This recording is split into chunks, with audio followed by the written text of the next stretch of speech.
headlines for you today. Complicated fares and over-the-top punishments. The rail regulator tells train companies to simplify their ticketing systems.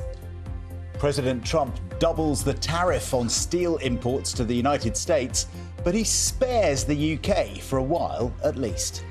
Police begin a second day in the latest search for Madeleine McCann in Portugal. Good morning. If you think you're seeing more roadworks at the moment, you're not imagining it. There's been a big increase in the number of local roadworks. But what are the rules and who can tear up the tarmac? I'll have the details. The future of Thames Water is in doubt after an American private equity group pulled out of a deal to buy it. Thames Water is the UK's biggest water company and serves about a quarter of the population. The US group, KKR, had been selected as the preferred partner to inject £4 billion into the company. The trial has begun of 3 British nationals alleged to have been involved with smuggling cocaine disguised as packets of Angel Delight into Indonesia. All 3 defendants, who are from Hastings and St Leonards in East Sussex, could face the death penalty under Indonesian law for taking part in a drug transaction. The government says that good weather this year is one factor driving the level of migrants crossing the English Channel on small boats.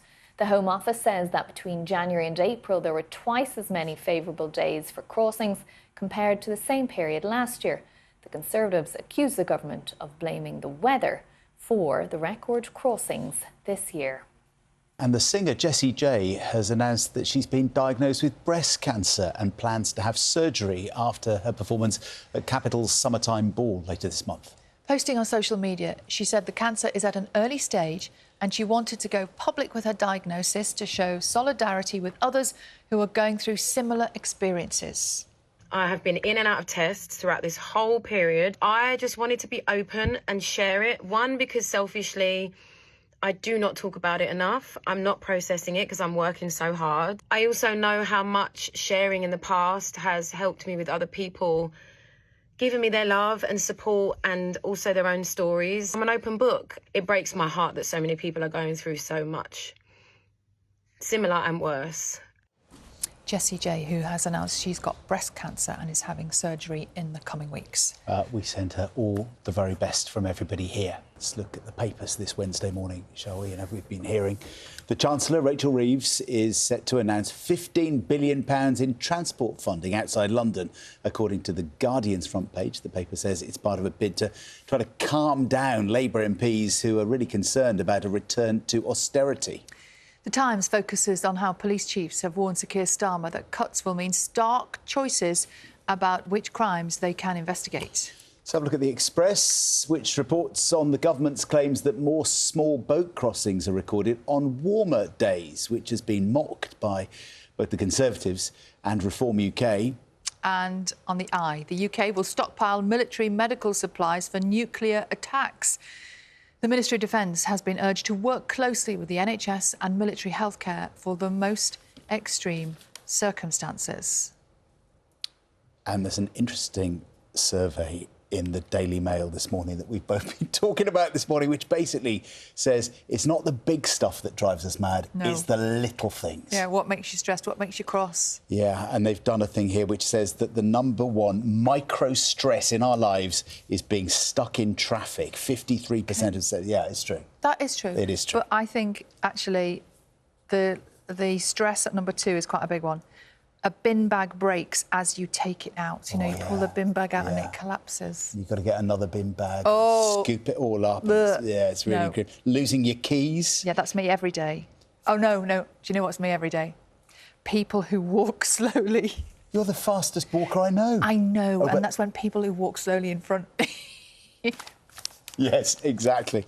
Yes, well, it says that Coventry apparently has the fewest angry moments, maddening moments every day. 6 a day, apparently, if you're living in Coventry this morning. In Birmingham, 10 tense moments every morning.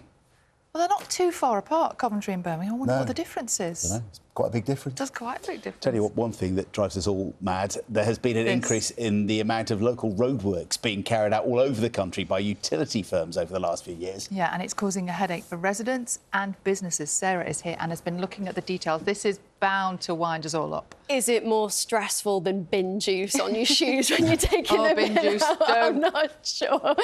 OK, so good morning. Yes, we're looking particularly in the increase in work on streets in cities, towns and villages, rather than what you get on your motorway enclosures there. In fact, there are more than 200 organisations that have a legal right to dig up a road. They include gas suppliers, broadband providers and water companies upgrading their own infrastructure beneath the surface. Now, they do usually agree a time frame with the local authority to do this, but they also have emergency powers, allowing works to be carried out with little or no notice in certain circumstances, like, of course, if there was a gas leak or a burst water pipe.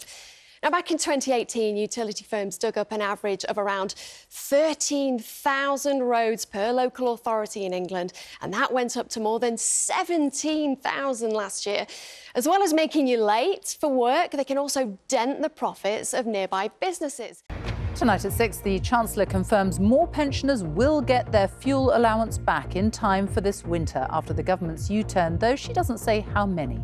The economy is in a better shape, but we have also listened to the concerns that people had about the level of the means test. Rachel Reeves has been in Rochdale and Birmingham today announcing new tram, train and bus projects for the north of England, the Midlands and the West Country.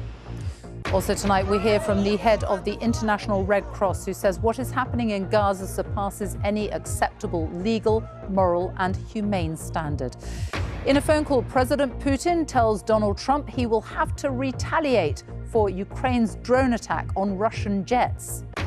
The 14-year-old who was allegedly murdered with a samurai sword on his way to school, a jury is told the man on trial carried out a brutal, indiscriminate string of attacks.